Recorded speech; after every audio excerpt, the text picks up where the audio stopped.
he is known as to be the brain behind the whole revolution.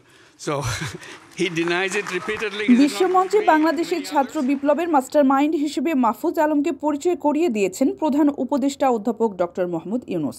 New ইয়র্কে চলমান জাতিসংঘ সাধারণ পরিষদের ৭৯তম অধিবেশনে যোগ দিয়েছেন বাংলাদেশের অন্তর্বর্তী সরকারের প্রধান উপদেষ্টা।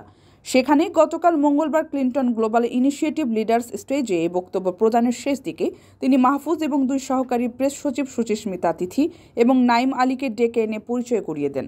যুক্তরাষ্ট্রের সাবেক প্রেসিডেন্ট বিল ক্লিন্টনের সঞ্চালনায় এই অনুষ্ঠানে মঞ্চে ডেকেই মাহফুজকে ডক্টর ইউনূস আখ্যা দেন বিপ্লবের পেছনের কারিগর হিসেবে। বৈষম্য বিরোধী ছাত্র আন্দোলনের লিয়াজো কমিটির একজন সমন্বয়ক হচ্ছেন মাহফুজ আলম, যিনি মাহফুজ আবদুল্লাহ নামেও পরিচিত। আন্দোলনের নেপথ্যে থেকে গুরুত্বপূর্ণ সিদ্ধান্ত গ্রহণে অংশ নেওয়ার জন্য তিনি আলোচিত। বর্তমানে তিনি প্রধান উপদেষ্টা ডক্টর ইউনূসের বিশেষ সহকারী।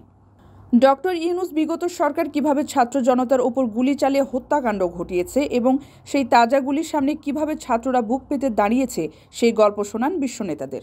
এক পর্যায়ে নতুন বাংলাদেশ নিয়ে কথা বলা শুরু করেন। বাংলাদেশের গণ অভ্যুত্থানের কথা বলার সময় তিনি দর্শকদের জানান এখানে তাদের কয়েকজন প্রতিনিধি রয়েছেন। তিনি বলেন, তারা যেভাবে কথা বলে এরকম কথা আমি কখনো শুনিনি। তারা নতুন পৃথিবী, নতুন বাংলাদেশ গড়তে প্রস্তুত। প্লিজ আপনারা তাদের হেল্প করবেন যেন তারা তাদের স্বপ্ন পূরণ করতে পারে। এই গুরুদায়িত্ব আমাদের সবার নিতে হবে। They are the one creating the new version of Bangladesh. Let's wish them a success. Thank you very much.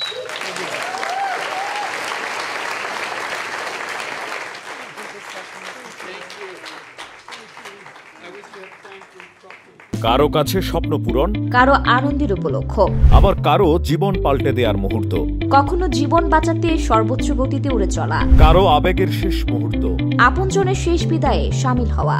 এমন সব ইচ্ছে পূরণে সর্বনিম্ন ভাড়ায় দ্রুতগতির বাহন প্রবাসীর হেলিকপ্টার। আপনার প্রয়োজনে যোগাযোগ করুন আমাদের হটলাইনে।